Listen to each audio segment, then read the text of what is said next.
Hello there, Outliers. Niiamah here. Thank you so much for joining us on this Outliers at the Roundtable, and more importantly, for letting us be a part of your journey. So today we have Lakeshia Miller, who's here on the Roundtable, and we're going to share more about what she stands for in the world, how she's playing her outlier game, and how she's making the world a difference with her difference. So, Lakeshia, thanks so much for being here. Thanks for playing here. And honestly, I think like forgetting about everything related to the Outliers Edge platform, like thanks for doing the work you do out in the world. Absolutely. Thank you for having me. Absolutely. Like let's make sure that Outliers get a chance to get to know you. Do you mind sharing more about you and the game you're currently playing? Absolutely. Again, my name is Lakesha Miller. I am from Virginia. I am the author of The Morning After. And basically, that is a book about my life, channeling my journey from the time I was born up until about 5 years ago. In my book, I touch on different subjects such as divorce, domestic violence, self-esteem, self-awareness, just so many things concerning like womanhood and the hiccups of, making the right decisions. And then also what happens when you make the wrong decisions and navigating those decisions and, um, just overcoming, the hurdles of life and how you can, get to your next chapter being stronger and better and more effective. Dude, this is really exciting. I'm like, there's something in here that I want to make sure that we get a chance to like really dive in here on. I think because the thing for me is like we've had some conversations and like you answered a call, so like help me see here, like especially when we're talking about things like domestic violence and things like that. There's ways that like people's voices get silenced, right? And there's ways where people's stories don't come out, but you decided to show up. So take us to like, I guess the first question is why, like why did you feel this book needed to go out into the world? Let's start with that and then we'll continue on from there.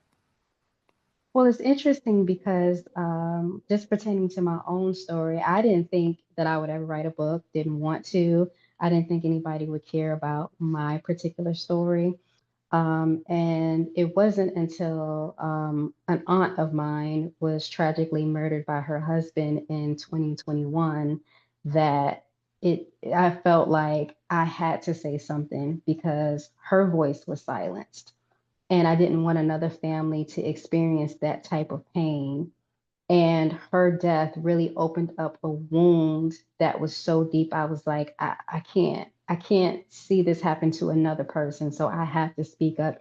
I have to step outside of how I feel and what I think about myself. And it's more so about saving lives because even though her life didn't get saved, somebody else's life can. So this is like I really respect you in this here, and I'm sorry about your aunt. Um, so you got this here. You realize that the way to bring that out to life is to go and write a book here.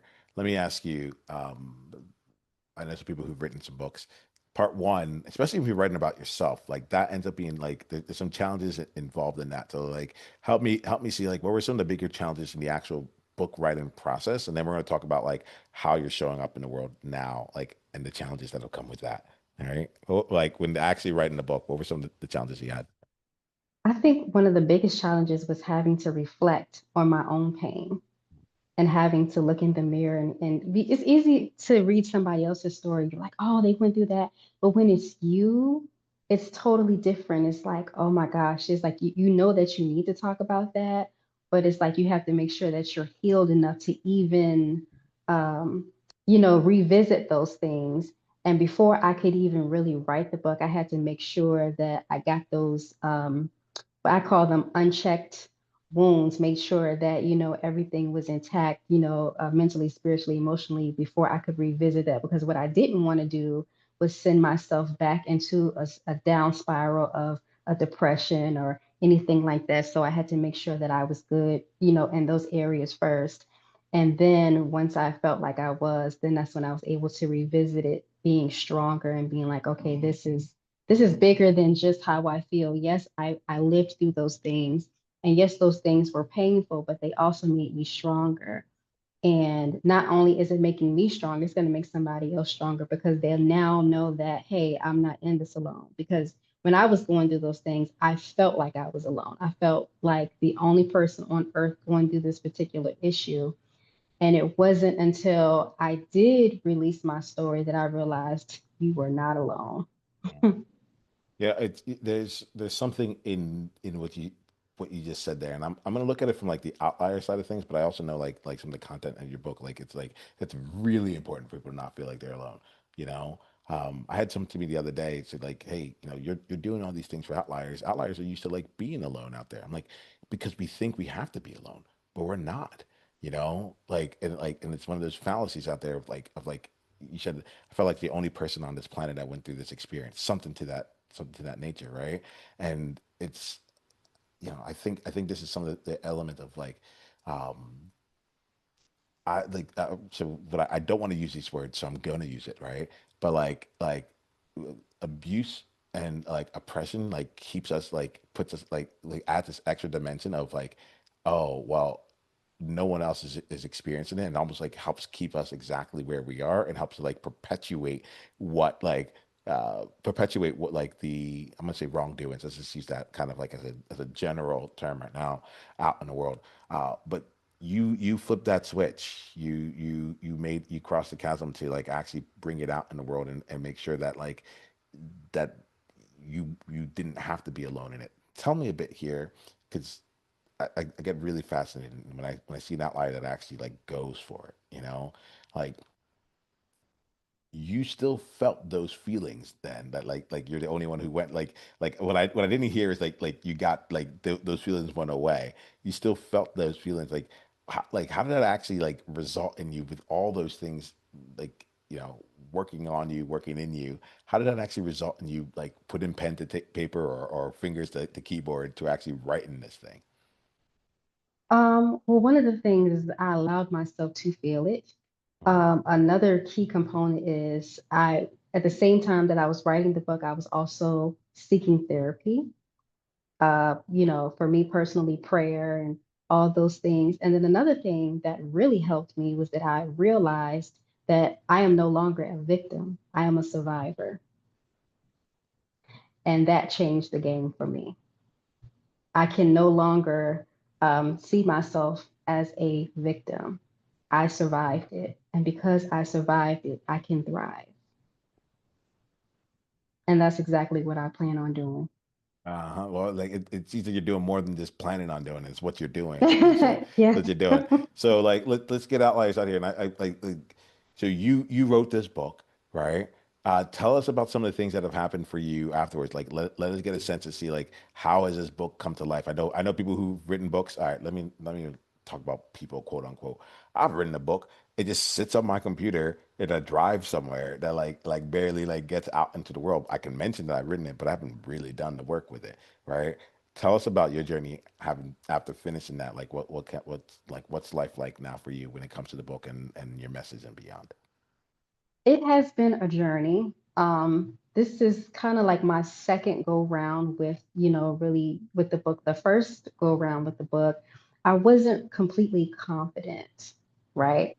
Because it's like I knew that my story had power, but there was still like some fear behind it. So I did not really promote it to my full potential. It's like I said, oh yeah, I have a book out, but I believed in it, but I didn't fully believe in it because there was like this hurdle of fear around me versus now I've removed the fear because I remember the mission. And because I remember the mission, I understand that it is not about me. It has never been about me. It's about the people that I need to go and help and save. And now it's like doors are opening like crazy. And, I have women that have reaching out to me saying, hey, I read your book, or I plan on reading your book, or I heard your story from this person or that person. And I'm really inspired to share mine. And it's almost kind of like what, not almost, it has actually made me be a mentor to other young women who want to share their stories, which was not even what I imagined it to be. I just wanted to just get my story out just to help people, but now it's turning into so much more. And I'm extremely humbled and grateful for that. I have book signings coming up, and I'm just so excited about this new journey that I'm on as an author because I never saw myself as an author. But now I understand that when you remove fear out the way, your eyes are like open to endless possibilities that you didn't even see in yourself.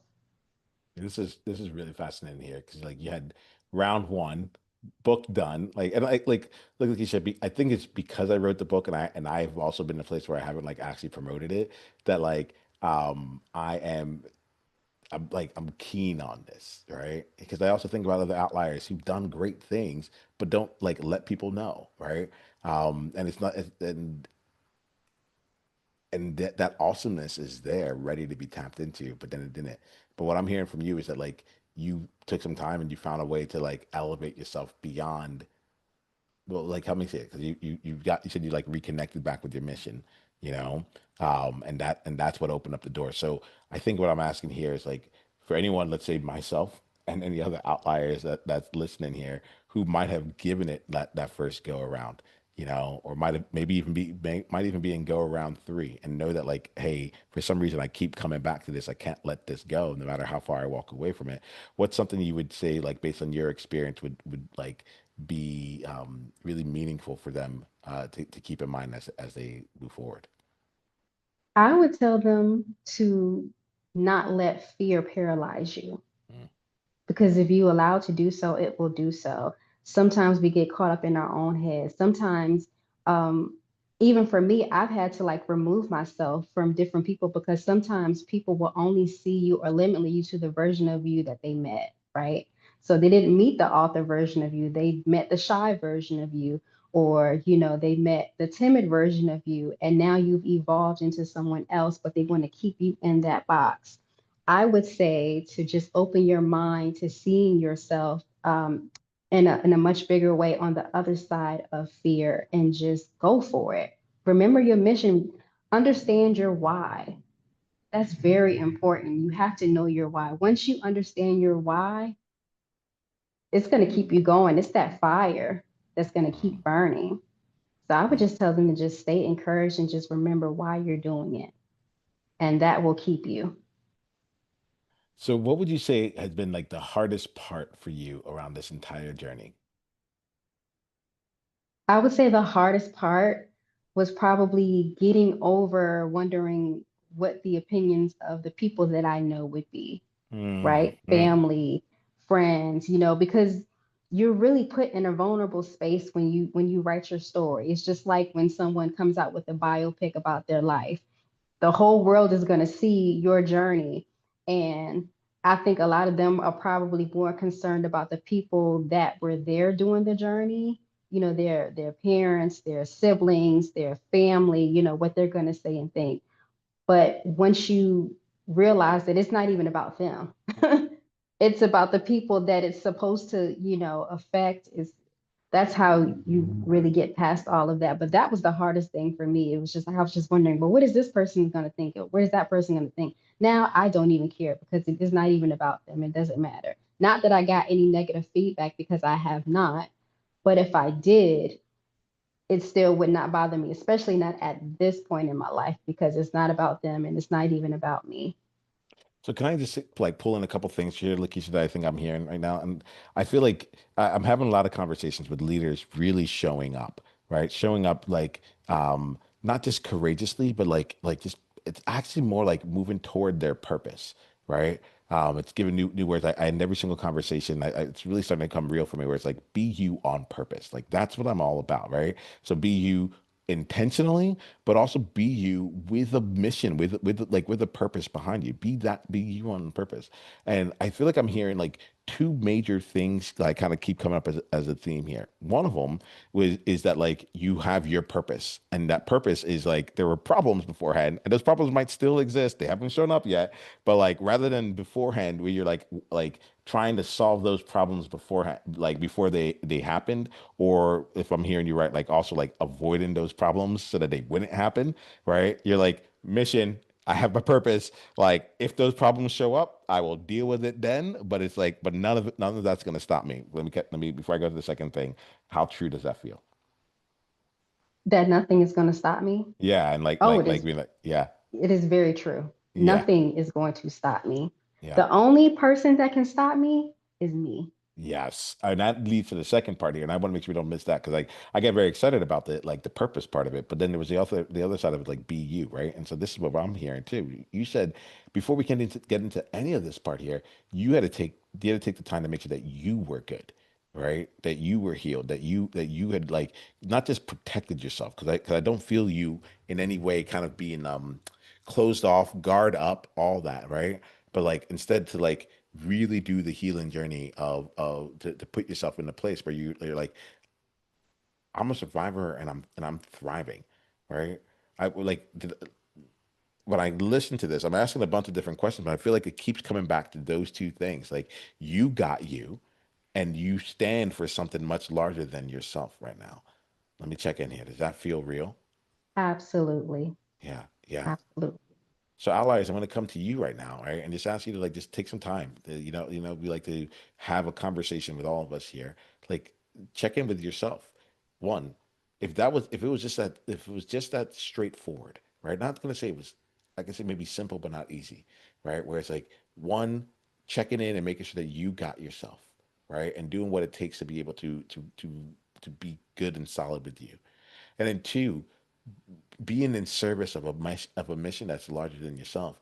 Like check in with you. Where are you sitting on that? If you had to give yourself um, just a quick temperature check on a scale of 1 to 10, on both ends, and ask yourself like, where would you want to be on both of those numbers, and maybe use that to help guide you through the upcoming weeks, and see what changes as a result of that. Like you said, I'm making this up here. This is what I do. I love to like see how like your journeys are like can actually apply to all of us here. And so, is there anything for someone who's on the cusp of, you know, I'm really thinking about that person, that leader who's like done their part, gotten some of their stuff out there, and then like kind of either hit a wall or wants to retreat or is kind of like it's here, but I'm not really going to do the extra oomph of what it takes to really make this happen. Like, is there anything that your heart wants to say to their heart right now? I would tell them to get back up. It's okay to take a moment to have, because we all have moments where we just, need to rest or just pause. It's okay to have those moments, but don't stay there. Get back up and get to it. You have to. You have to. It's a must. Get that rest and get back to the mission. Get back on the field. Do what it is that you're called to do. Do what it is that you're assigned to do. There are people waiting for you. You have to get back to it. You have to. Like you said, I appreciate that conviction. I know you're talking to all of them, but I felt that like, um, and it's funny, but I'm gonna try and practice something that I feel like you're bringing into this space as well. Something that like, which is like the element of like who would want to hear this, And I'm gonna try and practice that as well. Like, sometimes there's elements I share that will be like really deep, and sometimes it's just like this is my life, and I don't think anyone would want to know. But I've had a meditation practice that's been, how these people say on again, off again, right? Let's just say it was off, right? And then like for 3 weeks it came back on, and then the last 3 weeks it's been off. And I remember like sitting there and being like, I just got it back, and like knowing that I should get back into meditation. And it occurred to me actually just earlier today where I was like, the last time this happened, it took me 3 years before I got back into the meditation practice. I ended up doing it this morning. I woke up today and I was like, this time was only 3 weeks. Like next time it might be only 3 days, and then like 3 hours. I'm like, oh, I got to get it done. Let's make it happen. And so there's just something in what you're saying where I feel that there's a lot of grace in that in your message there. There's a lot of grace, especially like, I don't know. I think of myself as a leader. I'm like, I can never have any days down, you know. But there's a lot of grace in what you said. What does this bring up for you, Lakeisha? Absolutely. You have to give yourself grace. I've even learned that for myself. It's like sometimes as leaders, we can be hard on ourselves, super hard, but you can't pour from an empty well. You have to be good. If you don't have it, how can you give to other people? You have to give yourself grace. If you're not good, what your assignment is not going to be good. So you have to make sure that you're good. And it's okay to be like, you know what? I don't have to have it all today. I don't have to, wear myself thin. Like it's okay to have those. It's okay to take a vacation, every now and then, or take a moment to meditate or do something that will refill you. It's okay to have those moments. It is So now absolutely okay. I'm gonna breathe that in. Breathe that in. So now, Lakeisha, I'm going to ask you a question here. I want to look at some of I feel like the edge is coming through, right? So I'm seeing like in your leadership edge, this feels really good. Um, I want to talk about like some of the things that you do that you feel like unique to you that help you like create the success that you're creating right now. So it's something that you do that like most other people wouldn't think to do or like, wouldn't really try, but like it just works for you. I meditate. I also affirm myself. I Mm, tell myself every single day, like on my mirror, I have like different sticky notes on my mirror, and I'll just tell myself, you are successful. I'll go, biblical, you are fearfully, wonderfully made. You've got this, you can do this, you're unstoppable, things like that to pour back into my own self. Sometimes we expect people to pour into us, but it's okay to pour into yourself. This is like I think that's so meaningful you know, and maybe it has something to do with exactly what I said. Like I talked about like the meditation that I do. I, I I had thought of it as a meditation because I was sitting down, spending time with myself, and like doing. I used to do it during meditation time, but I realized that it's like I'm actually priming myself for the day, you know, and it's that element of like waking up the person in me that the day requires, because sometimes I got it when I just roll out of bed, but a lot of times I actually have to like go activate this guy. I don't have any tattoos, but I have an imaginary one on my arm. I see it here, and it says, "This is how I change the world." You know, this is how I change the world, and I carry it with me. It's not like it changed everything for me. Right? It changed everything. Like it's like this podcast, like the tone of it has started to change because it's gone from just a platform from other people to be like this is a life, this is a world changing like conversation. This is how we're changing it. You know, and so when I hear you say this in that context around like meditating and like the affirmations, I'm like, yeah, like we got to wake ourselves up. It's not like we are just human beings that are being called into something different, and we call ourselves out. Like what would or call ourselves up is what I'm going to say here, like not just out. What do you make of that? No, I agree. Yeah, You have to do that for yourself every single day because every day you're not going to wake up and feel like doing it. yeah, But you yeah. have to. You have to remember, like, nope, I have to get up. I have to do this. I have to remember who I am. I have to remember what I'm called to do. I have to remember that there are people waiting on me, to do this, to carry this through. This is my assignment. It's like a child. This is my baby. I Mhm. have to do this. I have to nourish it. I have to care for it. I have to make sure that it grows. There's something here that I'm gonna say. We're gonna start wrapping up the conversation, but there's something I want to just really acknowledge, which is like, look, you hold that like with levity, with positivity. Like I see the smile that comes in there, right? It's not. It's like I talk to other people, and they're like, I have to, and it feels burdensome. It feels heavy. It feels like pressure. It feels like responsibility, and you hold it differently. What do you how come? It's like how come? How's that happening? It's just because I know that this is what I'm supposed to do. There's like a Mm, peace. I just know that this is what I'm supposed to do. I'm sure there are other things, later on down the line that I'm supposed to do as well. But presently, this is my assignment. This is what I'm called to do. This is what I'm supposed to do. I did not go through those things just to go through them. I went through them so that I could survive them and so that I could show other people how to survive it and not be a victim, but be a survivor. So this is Lakeisha, I think this is a good place for us to bring in because like what I get about you is that you get why you are here on this planet right now.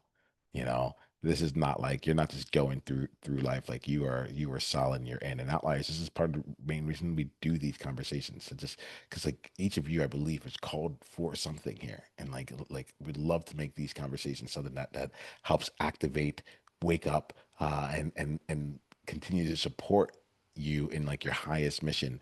And I love that element that you brought in, Lakeisha, of like right now. There may be other missions, there may be other things, but right now, this is the thing.